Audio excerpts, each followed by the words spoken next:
Aloha, cadets! It's Cadet Lieutenant Colonel Uribe, and this is my co-host, Cadet Major Caldwell. All right. I forgot my name. And this is our flight cast. Today's guest is someone that is online.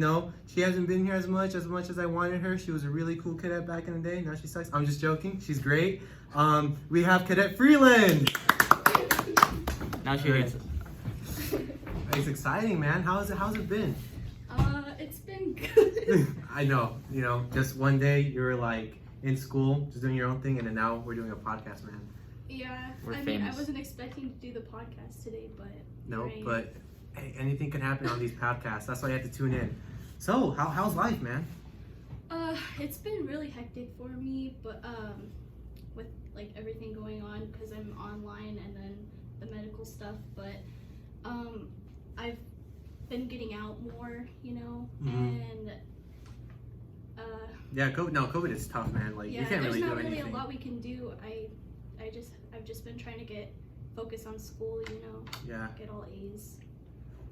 Must be nice. I mean, that's a big goal, man. I think I could catch up with that, but it's like sometimes it's lazy at that point. But how was your surgery? Like, I forgot about that. Oh, it was good. It was really painful recovery. I'm still recovering from it. But what's it called?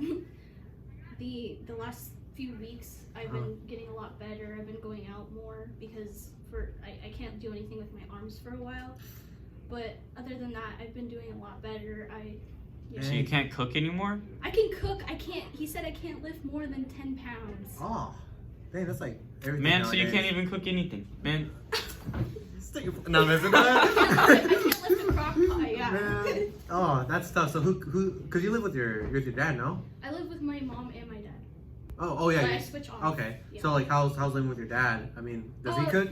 No, he doesn't cook. He thinks that He's the one who makes you cook all the time. Yeah, he thinks that ordering out every night of the year is a good way for him to live. So What? I wish I could live like that. no, it's bro. not. Honestly, No. that's how I gained so much weight like over the last few years is because I was living with him and he was building our house. Like you guys saw the reconstruction Oh yeah, of that my was house. nice house. So we never had a kitchen, so we always went out. So I think I've been to like every eat out place in Mesa. Dude, that must be nice, bro. That's some dedication. I don't think I could eat out like every day. Like I want to, I but then I probably was like, could. No, Especially if it was like fancy. I could probably No, go like, like every always day? fancy, but like every day, man. Yeah. Sheesh. Nah. It's nice. Yeah, that honestly, that's like my 12-year-old dream, like eating out a lot. So you guys would eat out every single day then, like every day? Yeah. Dang, that's honestly. What's your favorite place? Ooh. Panda Express. Panda Express? It's always my favorite. You said you went everywhere. Panda Express? Yeah. There's nothing better than Panda Express that you've been out to? I mean, recently I went to that place called Crumble Cookies. Oh, that? And I've that never place been there, is no. So so good. good. Their cookie, like when you get it fresh, It's like they're big. so yeah. warm, they like melt, and they're the best. Sounds cookies. expensive, man. It's only like $3 for like one giant. Oh, cookie. that's not bad. It's not Yeah, bad. but you can get like some big platters. I remember when I lived in Texas, there was this place called Voodoo Donuts. And after they did the cycles, because, they have the display donuts. And after like a couple hours, they have to take them off because they don't look good for display. Yeah. But they would sell gallon buckets for like $10 each. 5-gallon buckets. It's up to like 30 donuts. It would cost like maybe $50 total. But because they were display donuts and they weren't like, they couldn't display them anymore, they would sell them for like $10. It was legit. Oh, really? Well, that sounds like diabetes, bro. Nah, dude. Like we got some coconut, some freaking glazed maple. It was good. That place is so. Sounds bomb. Dude, Have you so- had like the donuts that have the they're maple but they got bacon on it? So it like okay, I'm not crazy. Yo, you're crazy, bro. I've never Is been it sell them, crispy at what's least? it called? They sell them at that. Oh, you know what? No, I think I've had a donut I've heard like of that. it, but I They're always so thought it good. was Like weird. the bacon goes perfect with. Yeah, the maple. actually, That no. sounds like pineapple on pizza. Like I don't. Bro, Pizza's pineapple good. pizza's good. I could Dude, never. it's I so could good. Have you never. tried it? I have, but it's just like it doesn't work. Have you tried Hawaiian pizza? Yeah. Like it has The ham and yeah. the ham and pineapple. pineapple. Yeah, no, like From where? Citrus. I don't know. Probably like Domino's. From Amazing Jake's. I've never been to. Well, I don't think I've had pizza from Amazing Jake's, but like it's so bomb. Like I don't know. I feel like I just people- feel like sweet juice and stuff. It's just. Now, I feel like people not are on just pizza. don't like it because because of the trend. Oh, pineapple doesn't go on pizza, bro. No, I personally don't like it. It doesn't work for me. Well, I mean, I think it's bomb. Yeah. So moving on with the topic. With the So like, topic. why'd you join ROTC, man? Like, we're Um, kind of fading away from that question. So my freshman year, I wasn't in ROTC. I've only been in ROTC for 3 years. Mhm. But my freshman year, it was like a hard year for me. You know, I didn't have a lot of friends. The person I would hang out with at lunch every day was my English teacher, Mr. Wilson. Shout out, Mr. Wilson. And but I was in weight training, and that helped me a lot, and I met some friends in there, but they were all like juniors and stuff, and they were moving on. Beefy. Well, sorry. What? So out of nowhere. All right, go. But a lot of people told me not to join it, and I think it was because they weren't motivated enough. They thought it was dumb or whatever. Nah, And I decided to was like, you know what? If it looks fun, because I've always had like a passion for the military, because I have come from a military family. But my sophomore year, I decided to put it on my sheet to join, and I was the only sophomore in Echo Flight, and because I didn't know they ran by years, you know, juniors. Yeah. So freshman, yeah. Yeah. Alpha Echo. So, but it was super fun. I ended up becoming what's it called? The flag detail. Oh, you would like bring down flags and stuff. That was my job, and I always like held myself really high for that. Mhm. In second semester, you went to Delta Flight, right? Or was No, I was in there full. For a whole year. And then at the awards night that year, Colonel gave me the what's it called? The award for best cadet in the flight, because I Dude, know- that's a big award. Honestly, for like you being like, you know, joining late or like whatever, joining sophomore year and going into first year class, that's a big deal. Yeah, my parents were like, we weren't expecting you to get an award. I was like, I wasn't either. And then I was like, oh, there's the award. It was great. Yeah. I bet that's a great feeling. Yeah, it was really scary though, going up on the stage. Honestly, yeah, in front of like what, like there was like 300 people, 400, not probably like 200. 200, 250, Yeah, 250 there's around lot there. of people. That's a My lot of whole people. family, Yeah. So that was like 200 at least. That's your family. So, and then I'm just playing. ROTC has like some big families. Oh yeah, dude. Like I have like my family consists of 6 people. Like that's a big family. And then in my like opinion. extended family. And I have my and dad's side of the family, my mom's side of the family, you know. Does your whole family come? No, I think mainly my dad's side of the family came, and then my grandma from my mom's side came, and then that was about it. But it was still a good amount, because my dad has a lot of family members, you know. Yeah, that seems fun. It was fun though. Yeah, honestly, like that's such a, I don't know. I feel like that's an amazing moment. Like awards night, just even if you didn't get an award, I feel like just being there and Awards seeing, night, and seeing people I get had the awards. privilege of getting to sing in the choir for it. Ooh, yeah. Was that sophomore year? Was that with Shayla. when you were in Echo Flight? Did you sing in the awards night? we yeah, because we didn't do the awards night our junior year, remember, because of COVID. Yeah. Man, I remember awards night when we were doing the freaking Saber team, and then like we were like this far apart from each other, and right after the Saber team, they were like, "Hey, Caldwell, you're gonna hand out awards." I was like, "Oh, okay." Yeah. Like, no, it was right before the awards night. They were like, "Caldwell, you're gonna hand out awards," and I was like, "Oh, okay, cool." It was like So it was kind of all over the place, man. Yeah, it was bad. Yeah. Like, And it was too bad we didn't get to plan the awards night last year. We were doing so good. oh no, it would have been the best one, in my opinion. I feel like it would have been like the best awards night ever. yeah, we were like on a roll, especially with like all the planning and like the committees. I feel like our class just worked really well together on that. A lot. But moving back to the topic of like you getting that award for being like the best cadet in your flight, what do you think helped you, or who in specific helped you to like reach that goal? Because you were a shy person back in the day. Oh, yeah. So like, who do you think took you out of your shell, or what helped you in ROTC to get you out of that shell? Honestly, I don't think anybody in my dad mainly. I'm not saying anybody like here didn't. Of course, everybody helped me, you know, become more motivated. Like over time, I would would be the one like not saying the flight chant loudly, and then towards the end of the year I was competing with others to say it the loudest, you know. Yeah. But I think every day, like after school, I would when I took the bus home, and I would talk to my dad about how's it going, because he's always like helped me with everything that's gone on in my life. He would like ask me how was it today, and I would tell him like, oh yeah, I don't think I'm as good as some of these other cadets, you know, I don't think I'm gonna get this position, I don't think I'm gonna, you know. And honestly, it wasn't as serious as I made it sound, you know. It was just because I was really insecure. But and my dad mainly, because he would always be like, you know, just do your best, that's all you really can do, just go in there, you know, your what's it called? Your worth? Yeah, you know your worth, you know how great you are, just go in there and show them that. And that really helped me, you know, with my dad and stuff. Well, obviously your hard work paid off, because I remember your junior year, our junior year, you became athletics, and then that was like one of my biggest accomplishments. That's good. So, I signed up for athletics NCO because I didn't think I was gonna get athletics officer. I was like, yeah, and then I signed up for, what was it? Services rep or whatever. Super. Yeah, super. Sorry.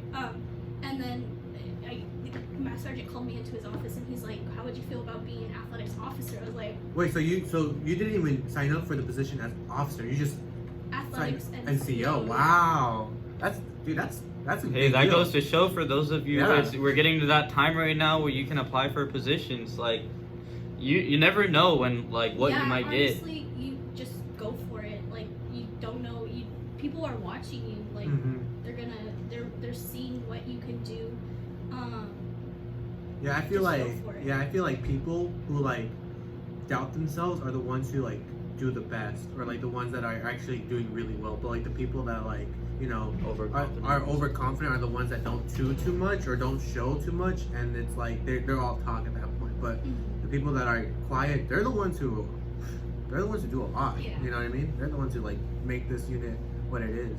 Honestly, yeah. So, what was your favorite part about being the athletics and Ravens commander?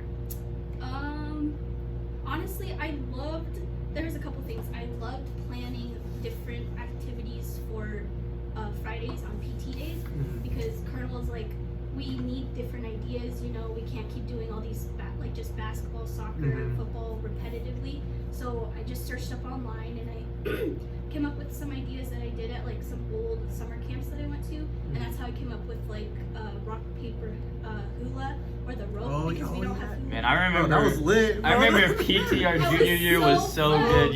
You had PT on a And people brat, thought it was weird at first, because Yeah. I did that one where it was the duck, duck, goose one, where but it was honestly It a was workout, fun. because you had to squat every time, Yeah, no. and then you had to run around, and it was a competition. But I think once people opened up to it, I think they really liked it. I was dead when we were playing the Duck Duck Goose game. So basically for the people that are watching, so we would all get in a big circle the whole flight, and then the duck person that would say duck and pat your head, he would walk around, and then once he says goose, let's pretend I hit Carl, right, goose, he would chase me around, and if he tags me, then I'm out, then I'm the ducker. But if I get to a spot before the time he actually touches me or catches up to me, then I win. Then what's it called? And he keeps on going, or I keep on going, or whatever. Yeah, all while everyone's doing squats. Yeah. And it was. And you had to quack. Oh, we had yeah. different exercises. At some points it would be squats, and then it'd be jumping jacks. Yeah, if you dude. won the rock, paper, hula one, if your team got to the other side, you got to tell the other team how many sets of what exercise they have to do. Oh, It was really fun. I think I lost a pound that day, bro. It was so hot too. Yeah. Oh, geez, it was fun though. It was And fun. then the Vikings fitness challenge was also crazy. I was not expecting it to Oh go my that gosh. way. There was cadets crying at the end of Oh, it. I did. Not I from cried, probably from exhaustion as well, but also from Just the competition. the accomplishment. We literally for people that don't know, we beat so many teams, and we were the smallest flight there, you know, school there. We were the underdogs, man. People. Oh yeah, and people were cheering for us. Yeah. It was crazy. we were like the smallest team there, like smallest group there. I think there was like what? We barely fit the requirement. I think we needed like what, 20 people? We needed 20, and I think we had 20. We had exactly 20. Yeah, and honestly, I was so nervous going into the competition that day because so many people were telling me like this is gonna be a really hard thing like to command because they're gonna throw curved balls your way. It's gonna be like an actual what's it called? A war environment. A war environment. And it was honestly really stressful, but at the end of the day, it all paid off because we got some trophies and because We got like all these 4, no? yeah, all of our cadets really worked together, and I think that all of them really enjoyed it. You know. So I want to kind of talk about the Viking Fitness Challenge a bit more. I know we didn't really get as much information probably as you did, and I know you probably didn't even get that much since they were trying to simulate like a war environment. So tell us kind of like how you felt from the time like you found out about the challenge to from their working towards the challenge and then the actual day of and like stuff like that.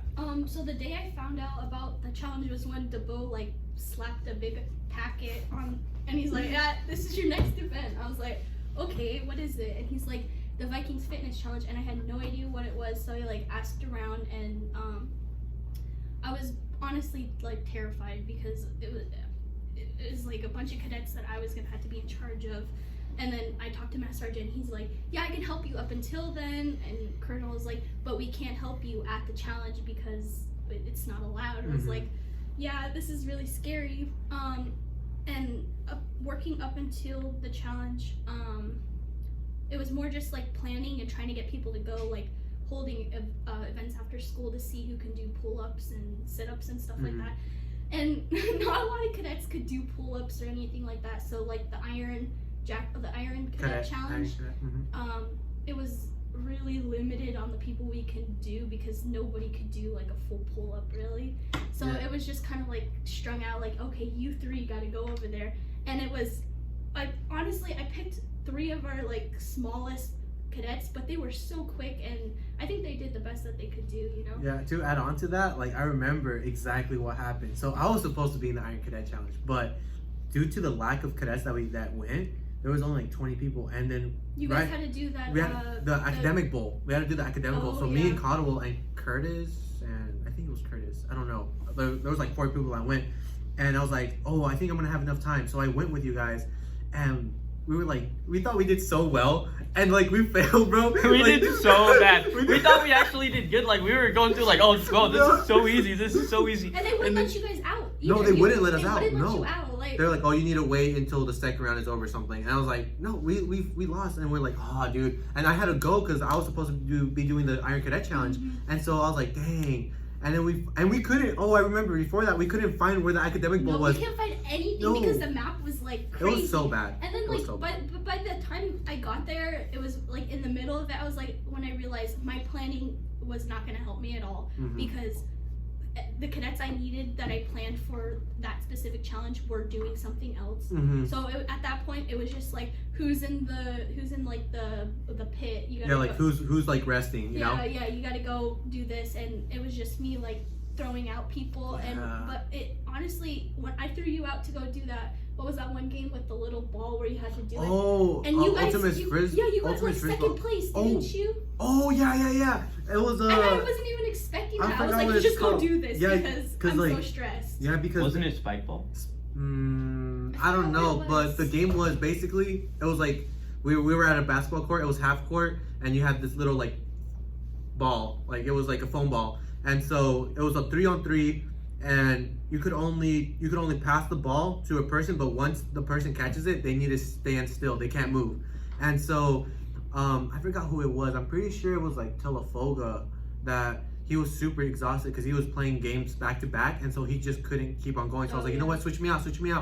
And in the rules, it stated we could switch out, and so the other team was like, wait, what? Because once I went in, like I was doing really well, and we were down like 2 points, and like after like a good like 5 minutes, we were up by like, I don't know, like 10 points or something. And they won by like 1 throw. And yeah, and so like after that. They were like kind of whining at the person that was in charge. They were like, oh wait, what? You know, he just came in and all this. And I was like, well, on the rules it states that you could switch out, so they couldn't really do anything about it.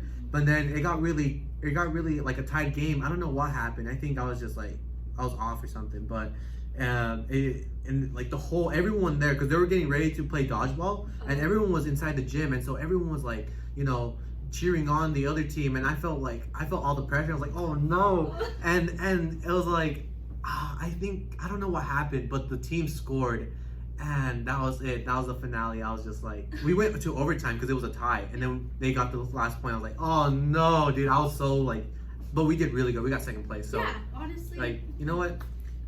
So let's talk about that tug of war though. Like, Ooh, tug of war, tug of war, bro.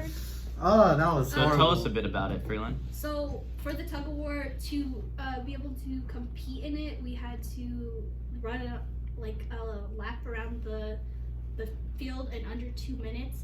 And honestly, for me, that was the hardest part for me because one, I was just exhausted from running around.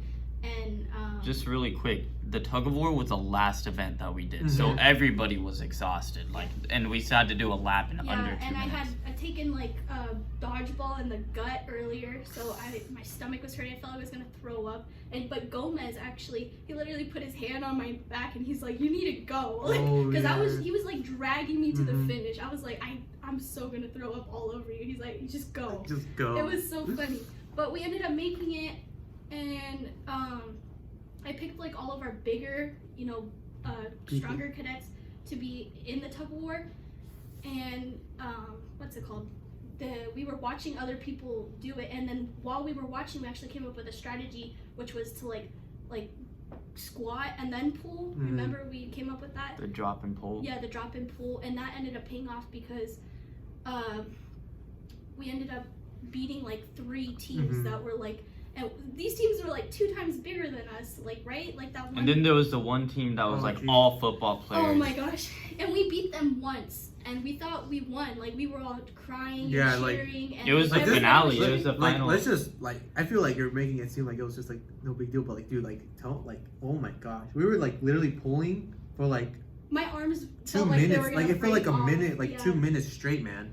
Like, we were, like, literally pulling that for the rest of our life. Screaming in the background. Everyone was cheering us on. I think I have a video of, like, the ending. Like, I took a video of, like, everyone cheering on. Yeah, I think so. But, like, we were literally, like, so both teams, their whole team was huge. Like, they were big people. They're, like, 6'2" people, like, maybe 200 plus pounds. Like, they were huge.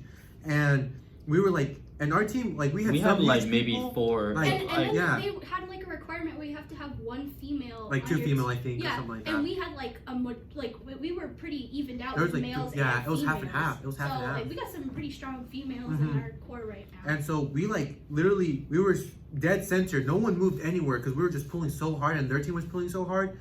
And it was just like dead center. No one was moving anywhere. We were there for like 2 minutes. Everyone cheering on. I feel like the adrenaline rush, adrenaline rush got like exactly. The flag over to our side, and we got that. And once we got that, everyone went wild. Like they called it for us. They said we went. We won. And then it was like that they started cleaning up too. Yeah. That the ref came over and he's like, "I'm so sorry. You guys gotta go against one other team." No, it was the same team. It was the same team, but we had to do it again because they won, or because they were undefeated. And we were in the losers bracket, so we had to because we lost. We lost 1. We lost against them. They were the first team that we went against, and then we lost, and then we had to go against like 5 teams in a row, and we won every single one. And the ref was even like, "Yeah, I'm gonna give you guys like a couple minute break." Not even a couple minutes, bro. We were there for like 2 minutes. Yeah, he was like, minute. "I know you guys have been going like nonstop. I'm sorry, but it's just how we gotta keep on going because they were like behind schedule or something." But like. So I remember afterwards, my arms were like. I got like I strained my leg. My arms were like shaky. Oh, dude, I remember Carl was like, "Yo, feel my trash." Yeah, they're like, Carl was like, "Feel my forearm, dude." Like it was rock solid, man, rock solid. And when I was pulling the last round, like I literally couldn't. Like I let go of the rope because my freaking leg was like cramping up, and I couldn't even squeeze. You couldn't squeeze. That day. I had a whole coma, bro. Like I did not wake up until the next morning. I think. Too. Oh, jeez, I was starving. The whole night. Yeah. Jeez. So, yeah, I think like that talking about that fitness challenge was a good like finish to what we were talking about today. Just like how we overcame and what we did especially from your perspective, kind of showing everybody, kind of some of the challenges that we do here in ROTC. So I think just one final thing to kind of leave off the podcast for today, or the flight cast. Yep, flight cast. You can't forget that. Is what is one piece of advice you would give to the unit going forward? And maybe even specifically the juniors, since they're taking over. Honestly, it's a hard one. There's like a lot you could give. Probably that you shouldn't take things so seriously like I did, and just don't stress yourself out. Like we see that you're doing good. We see that you're trying. As long as you're just putting in the effort. Everybody makes mistakes, you know. Everybody like fails. As long as you're just putting in the effort, you know, we're gonna see that. And that's honestly what happened to me, like with what I said with my sophomore year. I had no idea that I was gonna get that award. They saw that I was putting in the effort to like go do the flags and just to run my flag team. And even though we like messed up a couple times because we were taught a bunch of different ways, they saw that, like, we see what you do. Don't stress yourself out. Don't go home and like, you can go home and rant to your parents, but don't take it home and then let it ruin your night, you know. Just, it's simple. Just, I like that. Put in Good effort. advice. You know? Yeah, good advice. Okay. Well, that's all the time that we have for today. Thank you, Freeland, for coming over and, you know, having a little discussion. Tune in till next week. And as always, carry on.